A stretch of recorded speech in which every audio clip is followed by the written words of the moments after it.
Hello friends, welcome to update with English में आप सभी का बहुत बहुत स्वागत है। आज मैं फिर आपके सामने एक और स्टोरी के साथ हूँ जो हम कवर कर रहे थे, द बुल एंड द ऐश, जिसका फर्स्ट पार्ट मैं अपलोड कर चुकी हूँ और आज हम करेंगे सेकंड पार्ट। ओके, तो चलिए स्टार्ट करते हैं स्टोरी को एंड समझते हैं ग्रामर के स्ट्रक्चर्स एंड वोकैब को।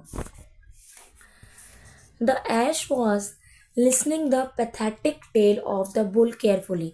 जो ऐश है, जो गधा है, वो सुन रहा था बुल की पैथेटिक मतलब क्या होता है, कॉजिंग और इवॉकिंग पीटी, मतलब दर्द भरी दास्तां जिसे हम कहते हैं ना, वो सुन रहा था। He said, my foolish friend, you are made to work so hard because you are always willing to work. कह रहा, मेरे बेवकूफ़ दोस्त, तुम बने ही इसलिए हो कि तुम हार्ड काम कर सको, क्योंकि तुम्हारे अंदर इतनी क्षमता है, तुम्हारे अंदर कितनी कैपेसिटी है कि तुम इस तरह के काम को कर सको। You are ill-fed because you greatly fall on your rotten fodder. Now listen to me. If you accept my advice, you will lead an easier life than mine.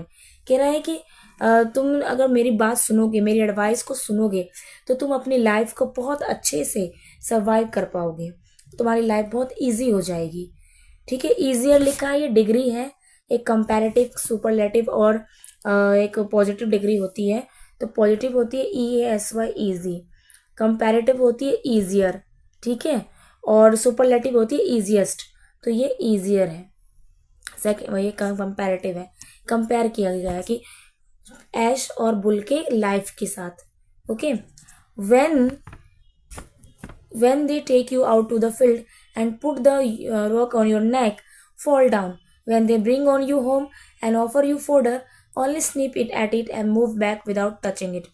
कह रहा है कि जब तुम्हें वो लेके जाए फील्ड में और तुम्हारे ऊपर जो है वो डाले, जो प्लफ होता है ना, जैसे ये चीज़, तो तुम बैठ जाओ, गिर जाओ, फॉल डाउन मतलब गिर जाओ। और जब तुम्हें वो घर लेके आए और तुम्हें ऑफर करे फोडर मतलब चारा, ड्राइड फूड फॉर कैटल, चारा, ठीक है, तो तुम उसे क्या करो, बिना टच किए उसे पीछे हो जाओ। In this way pretend to be sick for 2 or 3 days and you will have rest from work. और इस तरह से तुम ये दिखोगे कि तुम बीमार हो और तुम्हें 2-3 दिन से काम से छुट्टी मिल जाएगी, 2-3 दिन के लिए। ओके, आगे। The merchant eyes narrowed after listening to the conversation. Next day when the bull was taken to the field and the yoke was put on his नेक।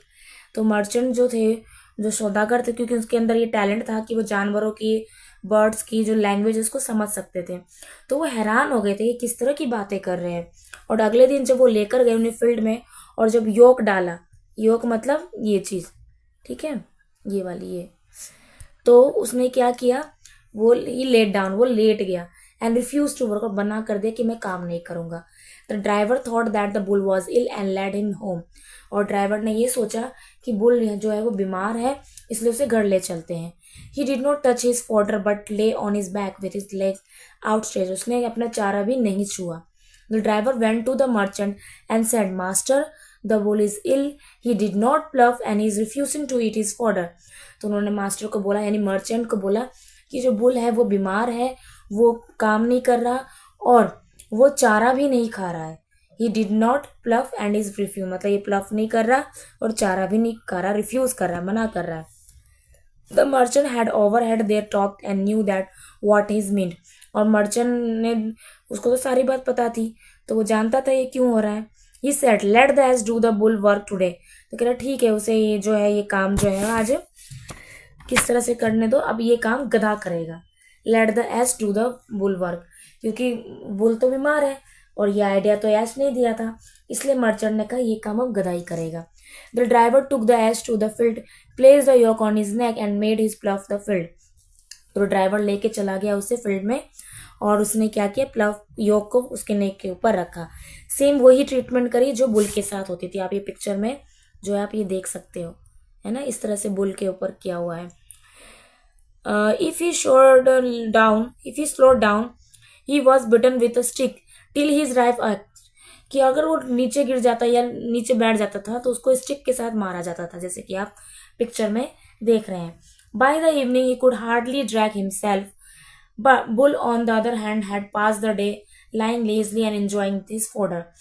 कि जो ऐश है उसकी लाइफ तो होगी बेकार, क्योंकि उसने आइडिया ही ऐसा दिया था, ठीक है। वो he could hardly drag himself, वो अपने आप को बड़ी मुश्किल से खींच के ले जा पा रहा था, क्योंकि ऐश के अंदर यानी गधे के अंदर इतनी ताकत नहीं होती एज कम्पेयर टू बुल।